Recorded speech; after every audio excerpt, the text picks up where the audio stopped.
आज इस वीडियो में M Com final ABST compulsory paper 5 advance accounting में इंटरनल रिकंस्ट्रक्शन के प्रैक्टिकल प्रॉब्लम एंड सॉल्यूशन को समझेंगे। लेकिन उससे पहले, इस प्रॉब्लम को सॉल्व करने से पहले हम अंशों के समर्पण द्वारा पुनर्गठन को थोड़ा समझेंगे, क्योंकि ये प्रॉब्लम इसी पर बेस्ड है। अंशों के समर्पण से क्या आशय है, इसको समझने से पहले आप ये समझिए कि कई बार ऐसा होता है कि कंपनी में निरंतर भारी हानि हो रही है, उससे उसकी आर्थिक स्थिति बहुत ही कमजोर हो गई है। तो अंशधारियों को भुगतान होना तो बहुत दूर की बात है, ऋण पत्रधारी या लेनदार हैं उनको भी राशि का भुगतान करना बहुत ही संदिग्ध हो जाता है। तो ऐसी स्थिति में यदि कंपनी का समापन कर दिया जाता है तो ऋण पत्रधारियों और लेनदारों को या तो बिल्कुल ही भुगतान नहीं मिलेगा या बहुत ही कम मिलता है।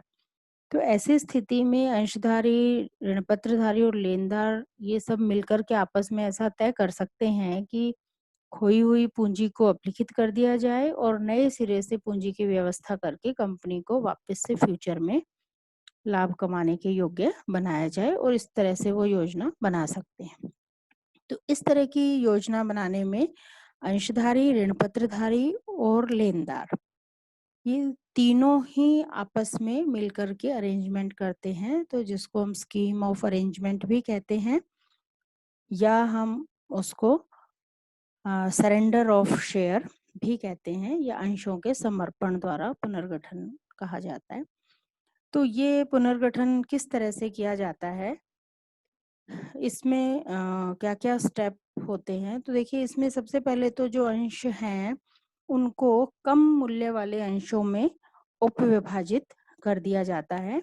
उसके पश्चात कुछ अंशों को या सभी अंशों को समर्पित कर दिया जाता है। तो समर्पण के लिए क्या किया जाता है, एक शेयर सरेंडर्ड अकाउंट खोला जाता है। उसमें हम पूंजी खाते को डेबिट करके शेयर सरेंडर अकाउंट को क्रेडिट कर देते हैं, और उसके पश्चात इन शेयर्स को री इशू किया जाता है। री इशू इस पर्पज से किया जाता है कि लेनदार और ऋण पत्रधारी जो हैं उनके दावों का निपटारा किया जाए। तो उनके दावों का निपटारा पूरी तरह से नहीं करके कुछ हिस्से का आंशिक रूप से किया जाता है, क्योंकि कंपनी की स्थिति ऑलरेडी बहुत खराब है तो उनको भी त्याग करना ही पड़ेगा। तो ये री इशू हम शेयर सरेंडर्ड अकाउंट के माध्यम से ही री इशू करते हैं, और री इशू में जो भी हम शेयर कैपिटल जारी करते हैं वो लेनदार और ऋण पत्रधारियों को दे दी जाती है। इसके पश्चात अंश समर्पित खाते में जो भी शेष बचता है उसको हम कैपिटल रिडक्शन में ट्रांसफर कर देते हैं। यदि पूरी तरह से समर्पित अंशों को, शेयर सरेंडर को री इशू नहीं किया जाता है तो जो बचे हुई समर्पित अंश हैं उनको कैंसिल, रद्द कर दिया जाता है। इसके लिए हम समर्पित शेयर सरेंडर्ड अकाउंट को तो डेबिट करते हैं और कैपिटल रिडक्शन अकाउंट को क्रेडिट करते हैं, और बाकी की सारी प्रविष्टियां नॉर्मल की जाती हैं। तो इस तरह से जिस क्वेश्चन में यदि हमें सरेंडर्ड शेयर्स के बारे में सूचना दी गई हो तो वहां पर फिर हमें बाकी एंट्रीज तो नॉर्मल तरीके से होंगी, एक शेयर सरेंडर्ड अकाउंट जो है नया खोला जाएगा और उसके माध्यम से प्रविष्टियां की जाएगी। तो ये जो हम प्रैक्टिकल प्रॉब्लम और उसकी सॉल्यूशन करने जा रहे हैं ये इसी पर बेस्ड है। तो इसमें देखिए बैलेंस शीट देखते हैं। सबसे पहले हम बैलेंस शीट में इशूड एंड सब्सक्राइब्ड कैपिटल दी हुई है 16,000 equity share of ₹100 each fully paid 16 lakh है। रिजर्व्स एंड सरप्लस में statement of P&L debit balance है, लॉस है 21,40,000 का। डिबेंचर्स 28 लाख के हैं। इंटरेस्ट अक्रूड ऑन डिबेंचर्स है 1,40,000। क्रेडिटर्स 9 लाख के हैं और इनकम टैक्स 20,000 का। एसेट साइड में देखिए लैंड एंड बिल्डिंग 1 लाख की है, मशीनरी 28,60,000 की, इन्वेस्टमेंट 34,000 के हैं, स्टॉक 1,60,000, डेटर्स 60,000 और cash and cash equivalent 1,06,000। Other information में हमें दिया हुआ है मशीनरी अत्यंत अधिमूल्यांकित है अंशधारियों का कंपनी की संपत्तियों पर चल प्रभार है। वे कंपनी की अंश पूंजी में पर्याप्त भाग देने के प्रतिफल में अपने दावों को संशोधित रूप में स्वीकार करने को तैयार हैं। तदनुसार पुनर्गठन की योजना तैयार की जाती है। न्यायाधिकरण से पुष्टि कर दी जाती है। योजना के विशिष्ट बिंदु निम्न प्रकार हैं। तो ये क्वेश्चन हमें दिया हुआ है। अब योजना क्या-क्या है इसमें? प्रत्येक अंश को 5 रुपए वाले 20 साधारण अंशों में विभाजित कर दिया जाएगा। तो सब डिवीजन करना है, उपविभाजन। उसके पश्चात सेकंड दिया हमें, विभाजन के पश्चात प्रत्येक अंशधारी उसके द्वारा रखे गए 95% अंशों को कंपनी को समर्पण करेगा। यानी 95% हिस्से को हमें शेयर सरेंडर अकाउंट में ट्रांसफर करना है और ये अंश आवश्यकता अनुसार ऋण पत्रधारियों एवं लेनदारों को पुनर्निर्गमित रीइश्यू किए जाएंगे और शेष को रद्द कर दिया जाएगा। तीसरे पॉइंट में जो अंश समर्पित किए गए हैं उनमें से 5 रुपए वाले 92,000 अंशों को 5 रुपए वाले 8% अवशिष्ट भागी पूर्णदत्त पूर्वाधिकार अंशों में परिवर्तित कर दिया जाए। तो जो शेयर सरेंडर में हमने ट्रांसफर किया था उसमें से ये पूर्वाधिकार अंश हमें इशू करने हैं। ऋण पत्रधारियों का कुल दावा 4,60,000 रुपए तक घटा दिया जाए। यहाँ तक घटाना है इसको। इसकी संतुष्टि में 5 रुपए वाले 8% 92,000 अवशिष्ट भागी पूर्णदत्त पूर्वाधिकार अंशों का निर्गमन करके की जाए। तो यहाँ पे ऋण पत्रधारियों के भुगतान में जो हम प्रेफरेंस शेयर्स दे रहे हैं, ये वही प्रेफरेंस शेयर हैं जो पॉइंट 3 में कहा गया है कि इनको हमें 92,000 अंशों में प्रेफरेंस शेयर्स में कन्वर्ट करना है। तो ये जो हम कन्वर्ट करेंगे वो शेयर हम ऋण पत्रधारियों को ही दे रहे हैं। तो इन शेयर्स की यहाँ पे आपको 2 बार एंट्री नहीं करनी है। थर्ड और फोर्थ पॉइंट जो है दोनों एक ही पॉइंट है। जो हम इशू करने की एंट्री कर रहे हैं तो इशू किसको कर रहे हैं? डिबेंचर होल्डर्स को ही कर रहे हैं। तो जो हम एंट्री करेंगे दोनों चीजों की एक ही एंट्री होगी। तो 2 बार नहीं करना, कई बार स्टूडेंट इसमें कंफ्यूजन कर जाते हैं और 2 बार इसकी रिपीटेड एंट्री कर देते हैं। तो ये ध्यान रखना आपको। फिर है आयकर के दायित्व का पूर्ण भुगतान करना है। असुरक्षित लेनदारों के दावों को 80% से कम कर दिया जाए और शेष की संतुष्टि समर्पित अंशों में 5 रुपए वाले साधारण अंशों का बंटन करके की जाएगी। तो 20% 80% से कम करना यानी 20% का हमें पेमेंट करना और बदले में साधारण अंश हमें देने। इस प्रकार के अंश जो समर्पित किए गए हैं परंतु पुनर्निर्गमित नहीं किए गए, जिनको हमने री इशू नहीं किया, उनको रद्द कर दिया जाए, कैंसिल करना है। यह मानते हुए कि कर दायित्व का अभी तक भुगतान नहीं हुआ है, आवश्यक जर्नल प्रविष्टियां दीजिए। तो ये स्कीम हमें दी गई है। शेयर सरेंडर अकाउंट इसमें खोला जाएगा क्योंकि हम क्वेश्चन में जिस हिसाब से हमें दिया है कि समर्पण किया जाएगा फिर री इशू किया जाएगा, तो इससे हमें ये पता चल रहा है कि ये अंशों की जो पुनर्गठन की योजना है वो समर्पण के द्वारा है। तो उसी आधार पर हम एंट्री करेंगे। तो देखिए फर्स्ट एंट्री होगी, हमें उप विभाजन करना है 5 रुपए वाले अंशों में। तो इसकी हमें सिंपल एंट्री करनी है ₹100 equity share capital account DR to ₹5 equity share capital. ऊपर बैलेंस शीट में 16 लाख की इक्विटी शेयर कैपिटल है, ये देख सकते हैं आप इसमें बैलेंस शीट में। इसको हमने पहले 100 रुपए वाले शेयर थे, अब हमने इसको कन्वर्ट करके 5 रुपए वाले शेयर्स में उप विभाजित कर दिया, यानी फेस वैल्यू चेंज कर दी। टोटल वैल्यू पे कोई फर्क नहीं पड़ा, 16 लाख ही रहेगी। पहले 100 रुपए थी, अब 5 रुपए हो गए। अब इसके पश्चात इन शेयर्स को इनका 95% हिस्सा, ये विभाजन करने के बाद हमें 95% अंशों को कंपनी को समर्पण करना है। अंशधारी समर्पण करेंगे। तो नेक्स्ट एंट्री हम समर्पण के लिए करेंगे। तो 16 लाख की कैपिटल थी जो हमने 5 रुपए में कन्वर्ट कर दी, उसका 95% हिस्सा यानी कि 15,20,000, इसको हम शेयर होल्डर सरेंडर कर रहे हैं, तो इसके लिए हम एंट्री करेंगे ₹5 equity share capital account DR 95% हिस्से के बराबर 15,20,000 से टू शेयर सरेंडर्ड अकाउंट 15,20,000। तो ये 95% हिस्सा हमने शेयर सरेंडर अकाउंट में ट्रांसफर कर दिया।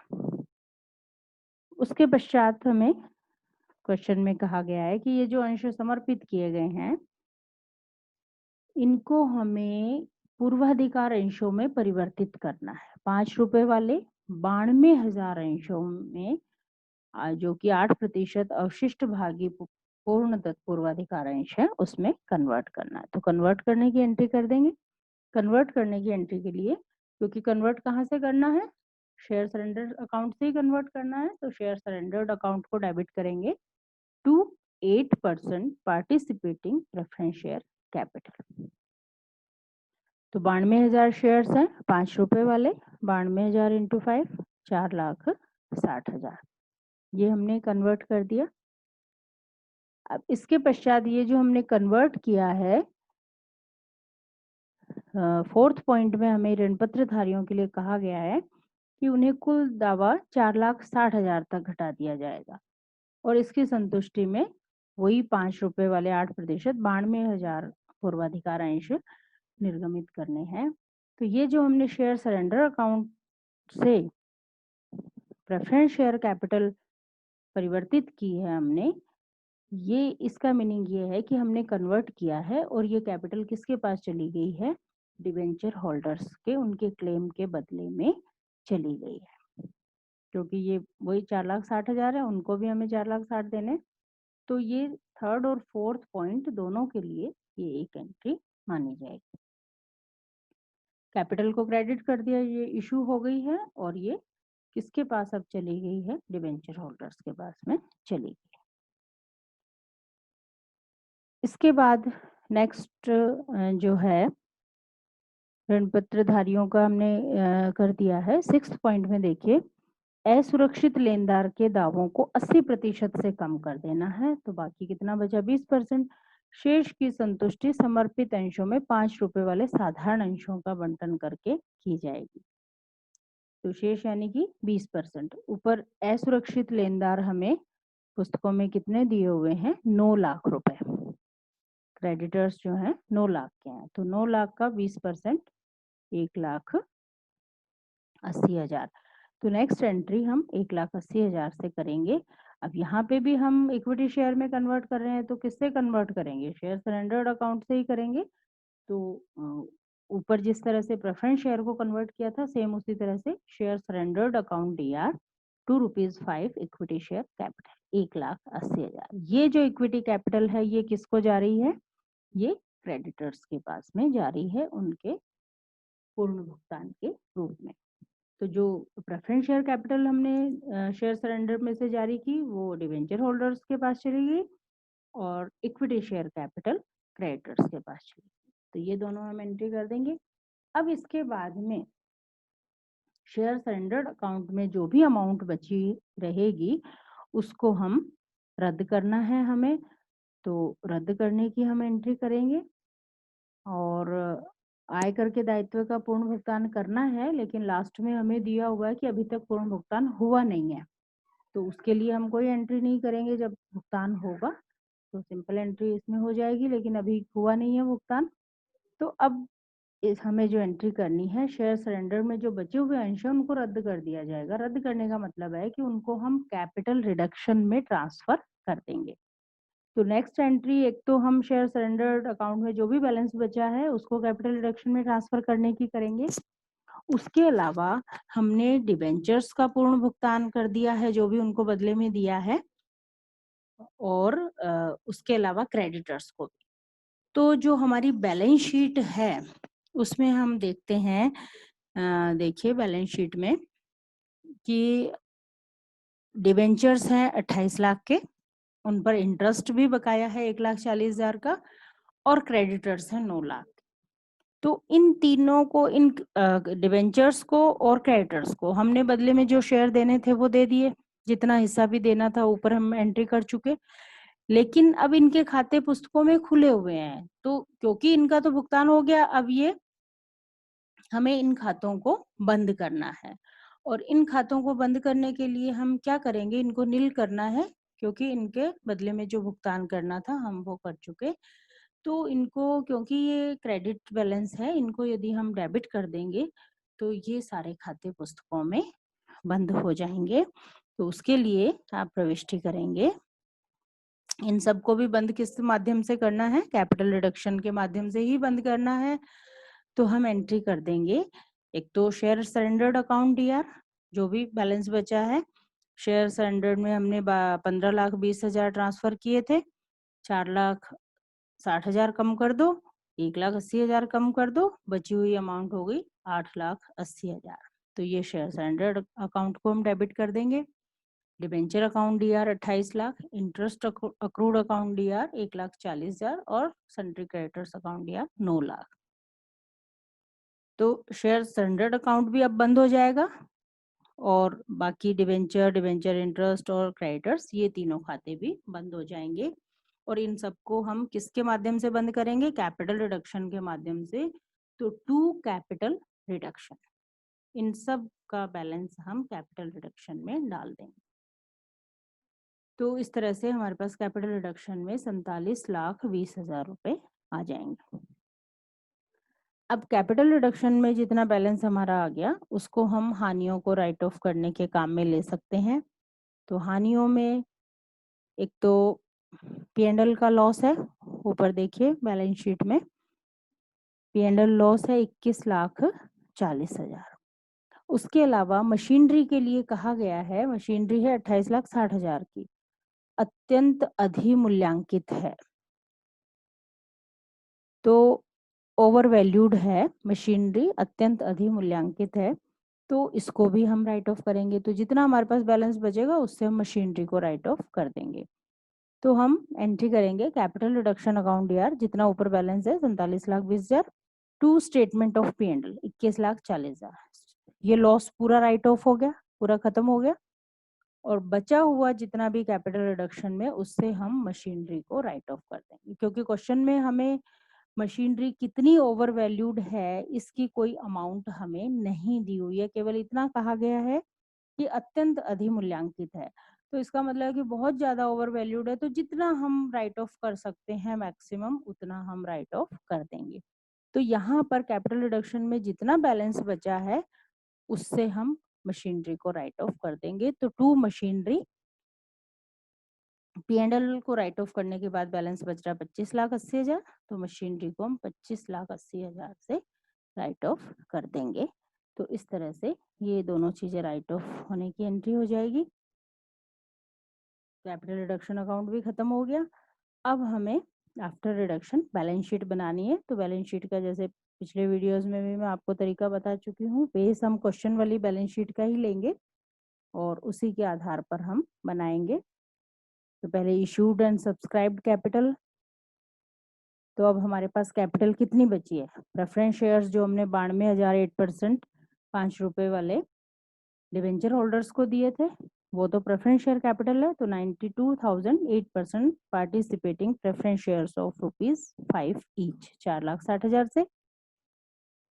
दूसरा हमने इक्विटी शेयर्स दिए थे क्रेडिटर्स को, तो वो शेयर्स भी कितने हैं ये हम देखेंगे। ऊपर एंट्रीज में देखिए आप कि 1,80,000 के तो हमने शेयर्स जो हैं दिए क्रेडिटर्स को। उसके अलावा जब हमने इनको उप विभाजित किया था 5 रुपए वाले में, तो वैल्यू थी 16 लाख। अब उस 16 लाख में से केवल 95% हमने शेयर सरेंडर में ट्रांसफर किया, तो 15,20,000 ट्रांसफर किया। तो यहाँ पे 80,000 का बैलेंस बचा हुआ है हमारे पास में इक्विटी शेयर कैपिटल में, तो 80,000 ये बैलेंस और उसके बाद में 1,80,000 ये दोनों मिला करके 2,60,000 बैलेंस हो गया इक्विटी शेयर्स का। और 5 रुपए का एक शेयर है, तो 2,60,000 को 5 से डिवाइड कर दो, 52,000 इक्विटी शेयर्स आ जाएंगे।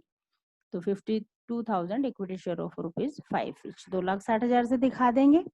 उसके अलावा टैक्स लाइबिलिटी अभी हमने चुकाई नहीं है, तो 20,000 वो दिखा देंगे। एसेट साइड में लैंड एंड बिल्डिंग में नो चेंज, 1 लाख दिखा देंगे, मशीनरी जितनी राइट ऑफ कर दी माइनस करके बैलेंस 2,80,000 दिखा देंगे।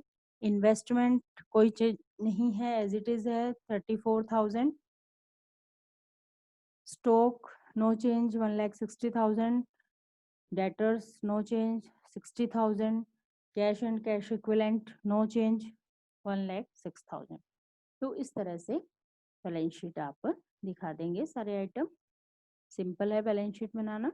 तो इस तरह से शेयर सरेंडर वाली यदि सिचुएशन है तो प्रैक्टिकल प्रॉब्लम को आप इस तरह से सॉल्व करें।